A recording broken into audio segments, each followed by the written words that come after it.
Hi guys, I've had I think 5 requests just this week to go over the equipment that I use and how I use it and how I make my sound, both for the videos and also what I use when I'm playing live. So that's what I'm going to try to do in this video. The first part is just going to be a short overview of the different pieces that make up my setup, and then the second half of the video is going to be more about how I actually make patches for the AxeFX. So a logical place to start is of course the guitar. This is my Ibanez AS2630 that I use practically all the time, if I get away with it anyway. It's a guitar that's from 1977, so it's almost as old as I am, and it's pretty much the way it was made, except for the previous owner changed the pickup. So this is the neck pickup is a Seymour Duncan Seth Lover pickup. And he also changed the tuners to get more stable tuners.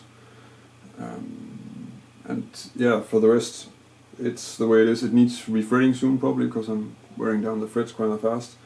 The neck pickup sounds like this.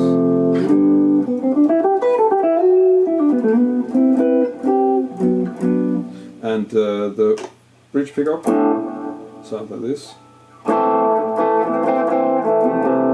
I almost never use the bridge pickup, and you can I think split the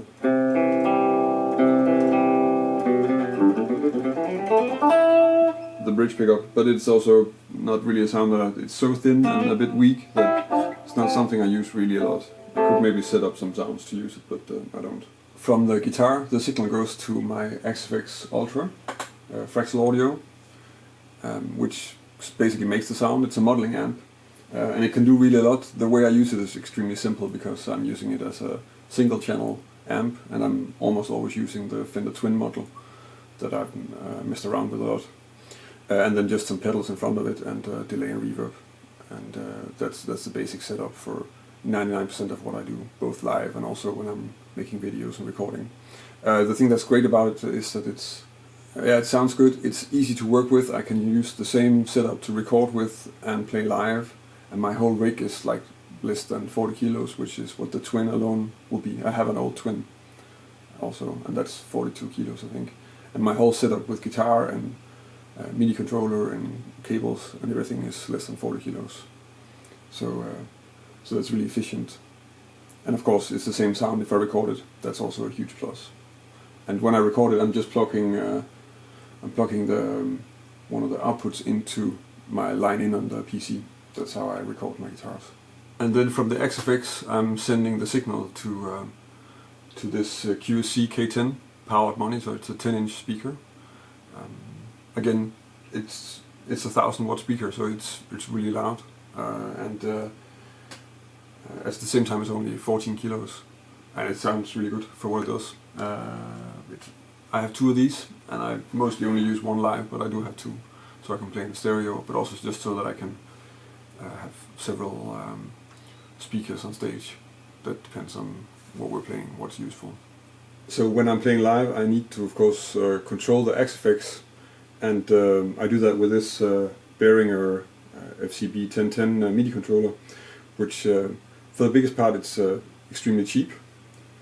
And then I upgraded it with a chip. There's a guy in Belgium who makes a chip called the UnoChip that you can buy for 10 euros. And then you have like a full controller, and the way I'm working with it is that I have like one expression pedal for the volume. Let's see if you can get my slippers in shot here. So this is volume, and here I have the amount of delay, and then I can use this for patches, and the bottom row is like turning on and off the different effect pedals. So I have my overdrives here. I think this is the rotary speaker, tremolo, ring modulator, and that's how I work with that. I should probably also mention these John Doerr signature picks that I'm working with them on. And actually it's finished, I'm kind of just waiting for the final one. This is still a prototype. What's nice about these is that they have a nicer attack than the Jim Dunlop picks that I used to use. So they simply sound better. That's sort of the main thing. but you can check them out. I think they're available within the next month or so from John Doe. So in this part of the video I'm going to try to go over some of my AxeFX patches. It's going to be pretty specific and pretty AxeFX-like, so if you're not familiar with the unit and not really interested in that, then probably it's not going to be that interesting to you. I'm going to try to keep it short, but there's like a lot of information in what I'm going to go over, so it could be that it's going to get really long, but I'll do my best. So the first thing I'm going to go over is just the patch that I use normally when I'm recording the videos, because it's kind of simple. So the patch looks like this. Again, if we start with the amp, it's the twin model, and this is the basic amp setup. The way this screen works, where you see the build-up of the patch, is that you get, of course, the input is where the signal comes in, and here I usually have sort of one row for my effects, and then I put my amp and my cap and then my reverb and delays up here, and then that's the output. So what happens is the signal goes here, and it's being sent from here back in here, so I have two lines to sort of make up the whole signal. If we start with the amp, so that's a twin model. As you can tell, what's nice about modeling amps is that you can take speakers, amplifiers like a twin, which is ridiculously loud if you turn it up. I tried, I have one. And then you can turn it up all the way, and you can also turn up so this is the power amp, the master volume, turn it up really all the way. And the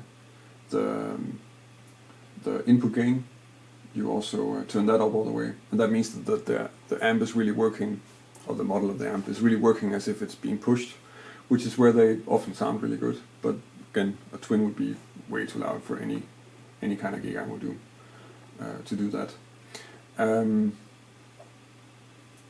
And then you can just turn it down with the level here. So that's how that works. As you can see, my settings are really sort of based on a lot of mids, not so much bass, not so much treble in the sound. So this is the...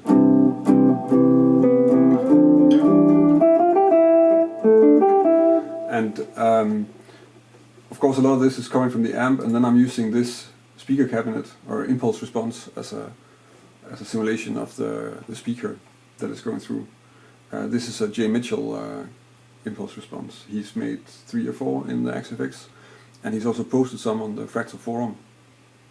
And that's practically all I use. I really like his because they do tend to really sound like an amp. So when I'm playing through this in the room through my powered speaker, it really feels like I'm playing through an amp for the biggest part. The only thing is that I've found that along the way, probably also because I play a lot with double bass, it makes sense to really cut a lot of lows away, because a Fender speaker cabinet or a Fender amplifier has a lot of sub lows that's like going all around the room, and they're just getting in the way. They're not really any information. There's just sort of this pressure that's making it hard to hear, especially if you're amplifying a double bass. You really easily get in the way of a double bass. So I cut those out quite heavily, which makes this then feel a little bit less like a real amp. But on stage, when I'm playing loud, it's really useful.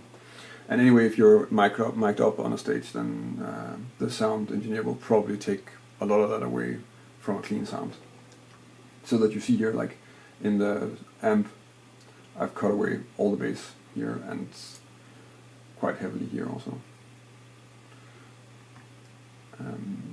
Then a Fender amp is of course an amp with maybe it's not so much mids as it is lows and highs.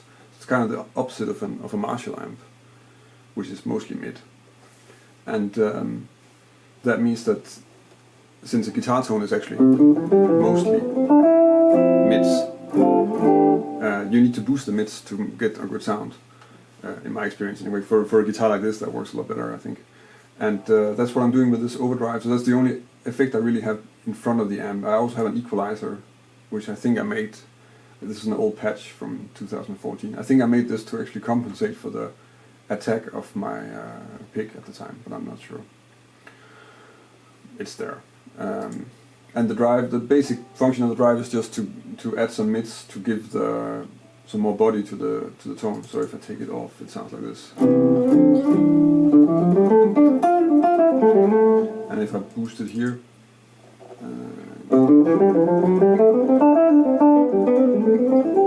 gets a little bit nasal, but I think that kind of works well.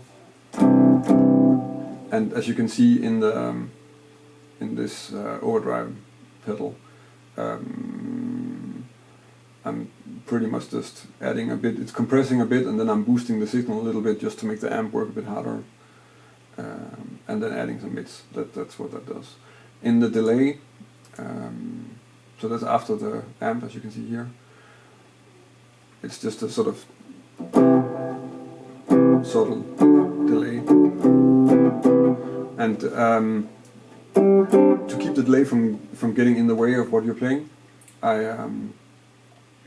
have this EQ in front of it that basically just makes it completely thin. So you can really hear that the delay sounds really different from the tone itself, and that helps it not getting in the way while I'm playing, which I think is important. There is a way to do that within the delay of the AxeFX also, but I find that to be a little bit less effective. This solution was just easier to get to work for me. And then of course I have a reverb, because I like reverb. And yeah, the reverb is just sort of a long, dark reverb. It's a little bit my take on a lexicon reverb that I have. But it's basically just a reverb. There's nothing too special going on. So that's the patch that I'm using mostly for recording videos here. And I think sometimes when I'm making stuff with chord solos, I'll turn off the delay a bit, just because that fits better in the style. For the rest, I really like to play with delays.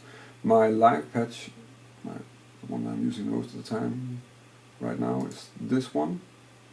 Again, it's just, if we start with the setup. Normally I would control this with my MIDI controller, but now since my AxeFX is hooked up to the computer, I don't have the MIDI controller turned on. So if we start with the amp, it's again a Fender Twin, and it's pretty much the same. I'm cutting lows and boosting the mids, and yeah, you can see that maybe it's a little bit brighter than the other one. Because live, it's nice to just have a little bit more definition, not to, if I'm playing in a room that's hard to play, and then having a little bit more treble is kind of nice, I find. It's using another J. Mitchell impulse response, which is, the first one was actually a single 12-inch speaker Eminence cabinet. This is a 2-speaker cabinet with Eminence speakers, which is something that kind of fits with the Twin. That you would find in the old Twins. You do have Eminence speakers. So there's nothing else that's going on here. Normally I have this volume pedal, so that right now it's not on, and I'm gonna put this off. This is the sound of the amp with just the reverb. Another thing that I do is that, of course, the delay is tied to my foot controller, so I'm also just gonna turn that off, and then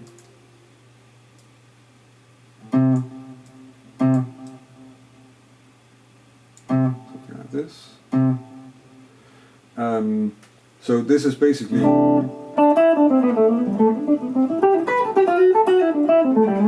the amp with the delay and reverb. And again, you have the same thing, that I have the build-up of the patches. Here I have the effects, and I send the signal up here, and then it goes to amp, cap, and the rotary speaker, and delay and reverb, and then the volume here at the end, just like a master volume. Normally when I play, I almost never play without, I almost never play with this sound. I usually always have my drive on. So that's the first overdrive pedal, and that's a full tone model, but basically it's just like a tube screamer. It's just sort of a mid boost that I then, in this case, I'm not even adding any drive to it. I'm just adding, it's just boosting the signal a bit, and then some high and low cut, and that gives you this. Without that that would be this. So it's a detail, but it works really well in when I'm playing live, when you're loud. It really makes a lot of difference in terms of definition. So that's almost always on. If I have to play some of the more rock sounding stuff with trapping, then I use this red distortion.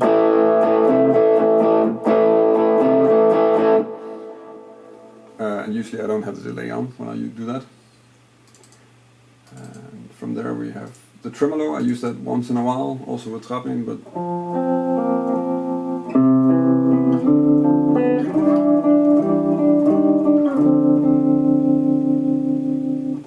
and a ring modulator just to create panic.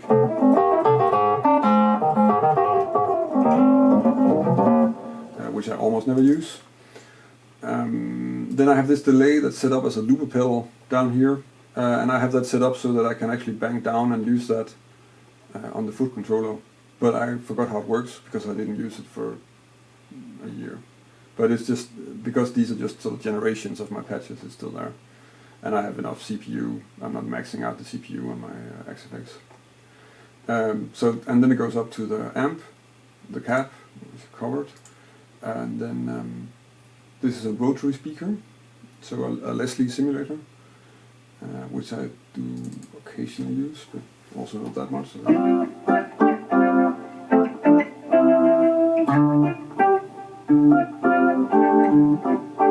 that kind of sound. I think actually something I got from Charlie Hunter. He has like a record where he uses this a lot, where it sounds great. Yeah, I have it. Also, again, something I don't really use a lot. So that's an overview of my setup, both for recording and for live.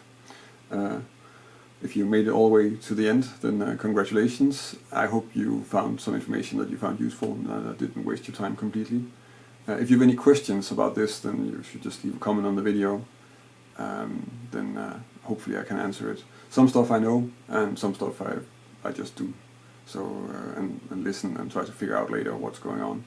I mean, in the end, when you're making sound, you do need to partly train your ears and also just remember to listen and not try to construct patches with what you think works, but also what actually works. That can be kind of tricky, I know from experience. So yeah, thank you for watching, and until next week.